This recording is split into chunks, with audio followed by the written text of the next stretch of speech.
Smart screen YouTube ಚಾನೆಲ್ಗೆ ಸ್ವಾಗತ. ನಾನು ಶ್ವೇತಾ ಕಲಕನಿ. ಕಾಲೇಜ್ ಕ್ಯಾಂಪಸ್ ಆಗಿರುವ ಬಿಗ್ ಬಾಸ್ ಮನೆಗೆ ಬಂತು ಸ್ಟೂಡೆಂಟ್ ಪೇರೆಂಟ್ಸ್ ಕಾಲ್. ತಂದೆ ತಾಯಿಯ ಧ್ವನಿ ಕೇಳ್ತಾ ಇದ್ದಂತೆ ಬಿಕ್ಕಿ ಬಿಕ್ಕಿ ಹತ್ತಿದ್ದಾರೆ ಜಾನ್ವಿ, ರಾಶಿಕಾ, ಧನುಷ್. ಪ್ರಿನ್ಸಿಪಲ್ ಆಗಿರುವ ಕ್ಯಾಪ್ಟನ್ ರಘು, ನಾಮಿನೇಟ್ ಆಗಿರುವ ಧನುಷ್, ರಾಶಿಕಾ ತಂದೆ ತಾಯಿಯ ಜೊತೆಗೆ ತಪ್ಪಾಗಿ ಮಾತನಾಡ್ಬಿಟ್ರ ಅಥವಾ ರಾಶಿಕಾ ಸೂರಜ್ ಬಂದ ಮೇಲೇನೆ ತನ್ನ ಆಟವನ್ನ ಮರೆತು ಲವ್ನಲ್ಲಿ ಬಿದ್ದಿದ್ದು ತಪ್ಪ? ಇತ್ತೀಚೆಗೆ ರಾಶಿಕಾ ಲಾಸ್ಟ್ ಆಗಿದ್ದಾಳೆ ಅಂದಿದ್ದಕ್ಕೆ ರಘು ಮೇಲೆ ಕೋಪಗೊಂಡ ರಾಶಿಕಾ, ಫೇವರಿಸಂ ಮಾಡುವ ಕ್ಯಾಪ್ಟನ್ ನೀನು, ನಾಲಾಯಕ ಕ್ಯಾಪ್ಟನ್ ಅಂತಿತ್ತು ಸರಿನಾ? ಯಾರ್ದು ತಪ್ಪು ಯಾರ್ದು ಸರಿ? ಬನ್ನಿ, ಏನೇನಾಯ್ತು ಬಿಗ್ ಬಾಸ್ ನ ಕಾಲೇಜ್ ಕ್ಯಾಂಪಸ್ ನಲ್ಲಿ ನೋಡ್ತಾ ಹೋಗೋಣ. ವಿಡಿಯೋನ ಅಂತ್ಯದವರೆಗೂ ನೋಡ್ತಾ ಹೋಗಿ. ವಿಡಿಯೋ ಇಷ್ಟ ಆಗಿದ್ರೆ ಲೈಕ್, ಶೇರ್, ಕಾಮೆಂಟ್, ಸಬ್ಸ್ಕ್ರೈಬ್ ಮಾಡೋದನ್ನ ಮರಿಬೇಡಿ. ವೀಕ್ಷಕರೇ, ಸದ್ಯಕ್ಕೀಗ ಬಿಗ್ ಬಾಸ್ ಮನೆ ಕಾಲೇಜ್ ಕ್ಯಾಂಪಸ್ ಆಗಿದೆ. ನೀವು ಕಳೆದೆಲ್ಲ ಸೀಸನ್ ಗಳನ್ನ ನೋಡಿರ್ತೀರಾ. ಒಂದಲ್ಲ ಒಂದು ಸೀಸನ್ ನಲ್ಲಿ ಬಿಗ್ ಬಾಸ್ ಮನೆನ ಸ್ಕೂಲ್ ಮಾಡಿರ್ತಾರೆ. ಬಿಗ್ ಬಾಸ್ ಕಂಟೆಸ್ಟೆಂಟ್ ಗಳೆಲ್ಲ ಸ್ಕೂಲ್ಗೆ ಹೋಗುವಂತಹ ಮಕ್ಕಳಾಗಿರ್ತಾರೆ. ಆ ರೀತಿಯಾದಂತಹ ಉಡುಗೆ ತೊಡುಗೆ, ಅದೇ ರೀತಿ ಚಿಕ್ಕ ಮಕ್ಕಳ ರೀತಿಯಾಗಿ ಮಾತನಾಡುವಂಥದ್ದು, ಸ್ಟೂಡೆಂಟ್ಸು ಅಲ್ಲಿರುವಂಥ ಟೀಚರ್ಗಳಿಗೆ ಗೇಲಿ ಮಾಡೋದು, ಟೀಚರ್ಗಳು ಸ್ಟೂಡೆಂಟ್ಸ್ಗಳಿಗೆ ಪನಿಷ್ಮೆಂಟ್ ಕೊಡೋದು, ಹೀಗೆ ಒಂದಲ್ಲ ಒಂದು ರೀತಿಯಾದಂಥ ತುಂಟಾಟ, ತರಲೆ, ತಮಾಷೆ ಎಲ್ಲವೂ ಕೂಡ ಇರುವಂದುಂಟು. ಆದರೆ ಈ ಒಂದು ಸೀಸನ್ ನಲ್ಲಿ ಸ್ಕೂಲ್ಗಿಂತ ಒಂದು ರೀತಿ ಅಪ್ಗ್ರೇಡ್ ವರ್ಷನ್ ಅಂತ ಅಂದ್ರೆ ಕಾಲೇಜ್ ಕ್ಯಾಂಪಸ್ ಮಾಡಿಬಿಟ್ಟಿದ್ದಾರೆ. ಯಾಕಂತಂದ್ರೆ ನಿಮ್ಗೆ ಗೊತ್ತು, ಇದರಲ್ಲಿ ಜೋಡಿ ಹಕ್ಕಿಗಳು ಹೆಚ್ಚಾಗಿರೋ ಕಾರಣಕ್ಕಾಗಿ ಇಲ್ಲಿ ಸ್ವಲ್ಪ ಕಾಲೇಜ್ ಕ್ಯಾಂಪಸ್ ಮಾಡಿದ್ರೆ ಈ ಬಾರಿಯ ಸೀಸನ್ ನಲ್ಲಿ ಈ ವಾರದ ಟಾಸ್ಕ್ ವರ್ಕ್ ಆಗುತ್ತೆ ಅನ್ನೋ ಕಾರಣಕ್ಕಾಗಿ ಕಾಲೇಜ್ ಕ್ಯಾಂಪಸ್ ಮಾಡಿದ್ದಾರೆ. ಈ ಕಾಲೇಜ್ ಕ್ಯಾಂಪಸ್ ಯಾವ ರೀತಿಯಾಗಿ ಹೋಗ್ತಾ ಇದೆ ಅನ್ನೋದನ್ನ ನೋಡಿದ್ದೀರಿ. ಅದರಲ್ಲಿ ಈಗ ರಘು ಅವರು ಕ್ಯಾಪ್ಟನ್ ಆಗಿರೋ ಕಾರಣಕ್ಕಾಗಿ ಅವ್ರಿಗೆ ಪ್ರಿನ್ಸಿಪಲ್ ರೋಲ್ ಅನ್ನ ಕೊಟ್ಟಿದ್ದಾರೆ. ಉಳಿದವರೆಲ್ಲರೂ ಕೂಡ ಸ್ಟೂಡೆಂಟ್ಸ್ ಆಗಿದ್ದಾರೆ. ಸೊ ಈ ಸಂದರ್ಭದಲ್ಲಿ ಏನಾಗಿದೆಪ್ಪ ಅಂತಂತಂದ್ರೆ, ಇವತ್ತು ರಘುಗೆ ಈ ಪೇರೆಂಟ್ಸ್ ಗಳಿಂದ ಕಾಲ್ ಬರುತ್ತೆ. ಈ ಬಿಗ್ ಬಾಸ್ ನ ಕಾಲೇಜ್ ಕ್ಯಾಂಪಸ್ಗೆ ತಂದೆ ತಾಯಿಗಳ ಅಂತಂದ್ರೆ ಪೇರೆಂಟ್ಸ್ ಗಳ ಕಾಲ್ ಬರ್ತಾ ಇದ್ದಂತೆ, ಅವರ ಧ್ವನಿ ಕೇಳ್ತಾ ಇದ್ದಂತೆ ಕಂಟೆಸ್ಟೆಂಟ್ ಗಳ ರೂಪದಲ್ಲಿರುವಂತಹ ಈ ಸ್ಟೂಡೆಂಟ್ಸ್ ಗಳೆಲ್ಲರ ಕಣ್ಣಲ್ಲಿ ನೀರು ಅದರಕ್ ಶುರು ಆಗುತ್ತೆ. ಎಲ್ಲರೂ ಕೂಡ ಬಿಕ್ಕಿ ಬಿಕ್ಕಿ ಅಳಕ್ ಶುರು ಮಾಡ್ತಾರೆ. ಯಾಕಂತಂದ್ರೆ ಹತ್ತತ್ರ ಒಂದು ತಿಂಗಳಾಯ್ತು, ಎಲ್ಲರೂ ಕೂಡ ಅವರ ಪೇರೆಂಟ್ಸ್ ಆಗ್ಲಿ ಎಲ್ಲರನ್ನು ಕೂಡ ಬಿಟ್ಟು ಇವತ್ತು ಬಿಗ್ ಬಾಸ್ ಮನೆಯಲ್ಲಿದ್ದಾರೆ. ಒಂದು ತಿಂಗಳು ಅವ್ರನ್ನ ಮಿಸ್ ಮಾಡ್ಕೊಂಡಿದ್ದಾರಲ್ಲ. ಸೊ ಹಾಗಾಗಿ ಅವರ ಧ್ವನಿ ಕೇಳಿದ ತಕ್ಷಣ ಎಲ್ಲರೂ ಅಳಕ್ ಶುರು ಮಾಡ್ತಾರೆ. ಅದು ನೀವು ಗಮನಿಸಬಹುದು. ಜಾನ್ವಿ ಆಗ್ಲಿ, ಧನುಷ್ ಆಗ್ಲಿ, ರಾಶಿಕಾ ಎಲ್ಲರೂ ಬಿಕ್ಕಿ ಬಿಕ್ಕಿ ಅಳಕ್ ಶುರು ಮಾಡಿದ್ದಾರೆ.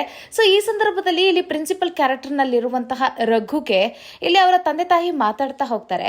ಸೊ ಈ ಸಂದರ್ಭದಲ್ಲಿ ರಘು ಏನ್ ಮಾಡ್ತಾರೆ ಅಂತಂದ್ರೆ, ಈಗ ಪ್ರಿನ್ಸಿಪಲ್ ಹೇಗಿರ್ತಾರೆ, ಸ್ಟೂಡೆಂಟ್ಸ್ ಗಳು ಯಾವ ರೀತಿಯಾಗಿ ಕಾಲೇಜ್ ನಲ್ಲಿ ಇದ್ದಾರೆ, ಅವ್ರ ಬಿಹೇವಿಯರ್ ಏನು, ಅವರು ಸರಿಯಾಗಿ ಅವರು ಓದ್ತಾ ಇದ್ದಾರೋ ಇಲ್ವೋ, ಅಥವಾ ಮಾರ್ಕ್ಸ್ ಏನಾದ್ರು ಕಡಿಮೆ ತಗೊಳ್ತಾ ಇದ್ದಾರೋ, ಅಥವಾ ಇರ್ರೆಗ್ಯುಲರ್ ಆಗಿ ಕ್ಲಾಸಸ್ಗೆ ಅಟೆಂಡ್ ಮಾಡ್ತಾ ಇದ್ದಾರೆ, ಹೀಗೆ ಒಂದಷ್ಟು ಕಂಪ್ಲೇಂಟ್ಸ್ ಗಳು ಇದ್ದೇ ಇರುತ್ತಲ್ಲ ಪ್ರಿನ್ಸಿಪಲ್ ಹತ್ರ.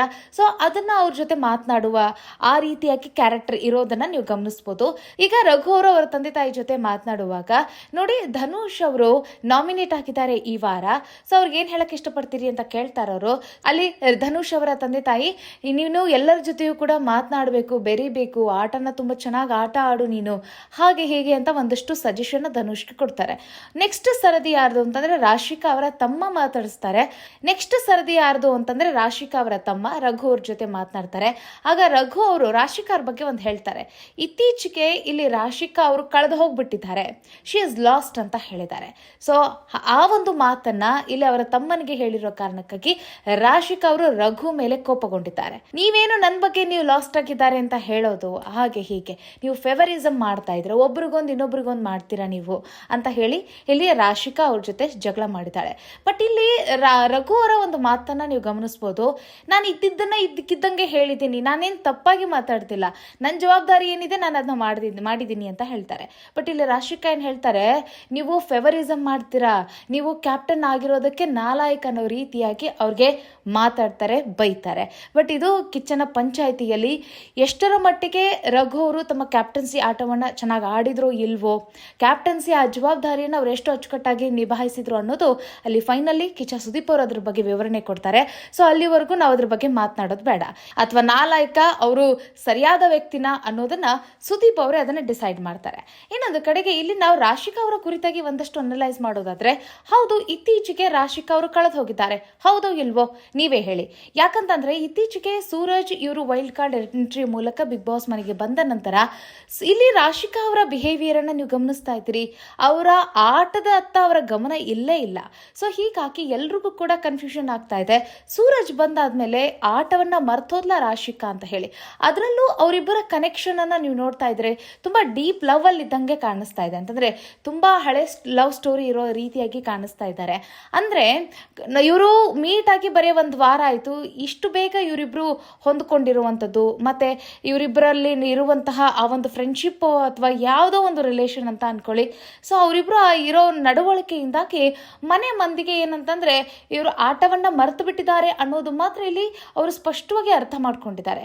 ಅವರಷ್ಟೇ ಅಲ್ಲ, ರಾಜ್ಯದ ಜನತೆಯೂ ಕೂಡ ಇಷ್ಟು ಬೇಗ ಲವ್ ಆಯ್ತಾ ಅಂತ. ಅದರಲ್ಲೂ ಅವರಿಬ್ಬರ ಬಿಹೇವಿಯರ್ ಅನ್ನ ನೋಡ್ತಾ ಇದ್ರಿ, ಆ ಕ್ಲೋಸ್ನೆಸ್ ಅನ್ನ ನೋಡ್ತಿದ್ರಿ, ಇಷ್ಟು ಬೇಗ ಸಾಧ್ಯನಾ ಅನ್ನೋ ಒಂದು ಪ್ರಶ್ನೆಯನ್ನ ಮಾಡ್ತಿದ್ದಾರೆ. ಅದರಲ್ಲೂ ರಾಶಿಕಾ ಅವರು ತುಂಬಾ ಚೆನ್ನಾಗಿ ಆಟ ಆಡ್ಕೊಂಡು ಬಂದಿದ್ರು. ಆಮೇಲೆ ಈ ಲೇಡೀಸ್ಗಳಲ್ಲಿ ಅವರು ಕೂಡ ತುಂಬಾ ಚೆನ್ನಾಗಿ ಫೈಟ್ ಕೊಡ್ತಾ ಇದ್ರು. ಗೇಮ್ ಅಂತ ಬಂದಾಗ ಆಟವನ್ನ ಬಿಟ್ಕೊಡ್ತಿರ್ಲಿಲ್ಲ, ತುಂಬಾ ಚೆನ್ನಾಗಿ ಆಟ ಆಡ್ತಾ ಇದ್ರು.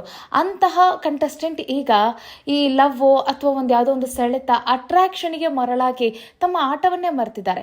ಎಲ್ಲರದು ಕೂಡ ಒಂದು ಬಹುದೊಡ್ಡ ಕನಸಾಗಿರುತ್ತೆ, ಬಿಗ್ ಬಾಸ್ ಮನೆಗೆ ಹೋಗಬೇಕು, ಅಲ್ಲಿ ಜೀವಿಸಬೇಕು ಅಂತ ಹೇಳಿ. ಇವ್ರಿಗೆ ಅವಕಾಶ ಸಿಕ್ಕಿರೋ ಸಮಯದಲ್ಲಿ ಇಂತಹ ಒಂದು ಇನ್ಫ್ಯಾಚುಯೇಷನ್ಗೆ ಇವರು ಬಲಿಯಾಗಿ ತಮ್ಮ ಆಟವನ್ನ ಮರ್ತಿದ್ದಿದೆಯಲ್ಲ, ಇದೆಷ್ಟರ ಮಟ್ಟಿಗೆ ಸರಿ ಅಂತ ಹೇಳಿ ಜನನು ಪ್ರಶ್ನೆ ಮಾಡ್ತಿದ್ದಾರೆ. ಮತ್ತೆ ಅಲ್ಲಿರುವಂತ ಕಂಟೆಸ್ಟೆಂಟ್ಗಳು ಕೂಡ ಹೇಳ್ತಿದ್ದಾರೆ. ಸೊ ಈಗ ಹೇಳಿ, ಆಟ ಮರ್ತವ್ರು ಯಾರು, ಇಲ್ಲಿ ಕಳೆದು ಹೋದವ್ರು ಯಾರು? ಈಗ ರಘು ಅವ್ರು ಹೇಳಿದ್ದು ತಪ್ಪಾ ಸರಿಯಾ? ಅವರು ಶಿ ಇಸ್ ಲಾಸ್ಟ್ ಅಂತ ಹೇಳಿದ್ರು, ಅಂತಂದ್ರೆ ಇತ್ತೀಚೆಗೆ ಅವ್ರು ಕಳೆದೇ ಹೋಗ್ಬಿಟ್ಟಿದ್ದಾರೆ ಅಂತ. ಬಿಗ್ ಬಾಸ್ ಮನೆಯಲ್ಲಿ ರಾಶಿಕಾ ಸುಮ್ಮನೆ ಅವ್ರು ಇದ್ದಾರೆ, ಬಟ್ ಅವರ ಏನಂತಾರೆ ಗಮನ ಇಲ್ಲ ಅಲ್ಲಿ. ಹಾಗಾಗಿ ಅವ್ರಿಗೆ ಆಟದತ್ತ ಗಮನ ಕೊಡಕ್ಕಾಗ್ತಾ ಇಲ್ಲ. ನೀವು ನೋಡ್ತಾ ಇದ್ದೀರಿ, ಅವರು ಮೊದಲಿದ್ದಿದ್ದೇ ರೀತಿನೇ ಬೇರೆ, ಈಗಿರುವಂತ ರೀತಿನೇ ಬೇರೆ. ಸುದೀಪ್ ಅವರು ಕೂಡ ಕಿಚ್ಚನ ಪಂಚಾಯತಿಯಲ್ಲಿ ಅವರಿಗೆ ಒಂದು ಸ್ವಲ್ಪ ಬುದ್ಧಿ ಮಾತನ್ನ ಹೇಳಿದ್ರು, ನೀವು ಆಟವನ್ನು ಮರ್ತೇ ಹೋಗ್ಬಿಟ್ಟಿದ್ದೀರಾ ಅಂತ ಹೇಳಿ. ಸೊ ಅದನ್ನು ಕೂಡ ಅವರು ಸೂಕ್ಷ್ಮವಾಗಿ ಅರ್ಥ ಮಾಡಿಕೊಂಡ್ರೆ ಮತ್ತೆ ಅವರು ತಮ್ಮ ಆಟದತ್ತ ತಿರುಗಿ ತಮ್ಮ ಆಟವನ್ನು ಆಡಿದ್ರೆ ಸೂಕ್ತ. ಅದರ ಹೊರತಾಗಿ ಹಿಂಗೆ ಅವರು ಮುಂದೆ ಹೋಗ್ತಾ ಇದ್ರೆ, ಇದೇ ರೀತಿ ಅವರು ಮಾಡ್ಕೊಂಡು ಹೋಗ್ಬಿಟ್ರೆ ಅವರು ಬಿಗ್ ಬಾಸ್ ಮನೆಯಿಂದ ಹೊರ ಹೋಗುವ ಸಾಧ್ಯತೆಗಳು ಹೆಚ್ಚಿದೆ. ಕಿಚ್ಚನ ಪಂಚಾಯಿತಿಯ ಮೂಲಕ ಹೊರ ಹೋಗಿ ಕಿಚ್ಚನ ಜೊತೆಗೆ ವೇದಿಕೆ ಮೇಲೆ ನಿಲ್ಲುವ ಸಾಧ್ಯತೆಗಳು ಹೆಚ್ಚಿದೆ. ಏನಾಗುತ್ತೆ ಅನ್ನೋದನ್ನ ಕಾದ್ ನೋಡೋಣ. ರಾಶಿಕಾ ಅವರು ಮಾಡಿದ ತಪ್ಪಾ ಸರಿಯೋ? ರಾಶಿಕಾ ಅವರು ಮಾಡಿದ್ದು ಸರಿಯೋ ತಪ್ಪೋ ಅನ್ನೋದ್ರ ಬಗ್ಗೆ ಕಾಮೆಂಟ್ ಮಾಡಿ. ಇನ್ನು ರಘು ಅವರ ತಮ್ಮ ಕ್ಯಾಪ್ಟನ್ಸಿ ಕುರಿತಾಗಿ, ಇನ್ನು ರಘು ಅವರು ಯಾವ ರೀತಿಯಾಗಿ ಕ್ಯಾಪ್ಟನ್ಸಿನ ನಿಭಾಯಿಸ್ತಾ ಇದ್ದಾರೆ ಅದ್ರ ಬಗ್ಗೆಯೂ ಕೂಡ ಕಾಮೆಂಟ್ ಮಾಡಿ ಅಂತ ಹೇಳ್ತಾ, ಮುಂದಿನ ವಿಡಿಯೋದಲ್ಲಿ ಮತ್ತೊಂದು ವಿಶೇಷ ವಿಚಾರದಲ್ಲಿ ಸಿಗೋಣ.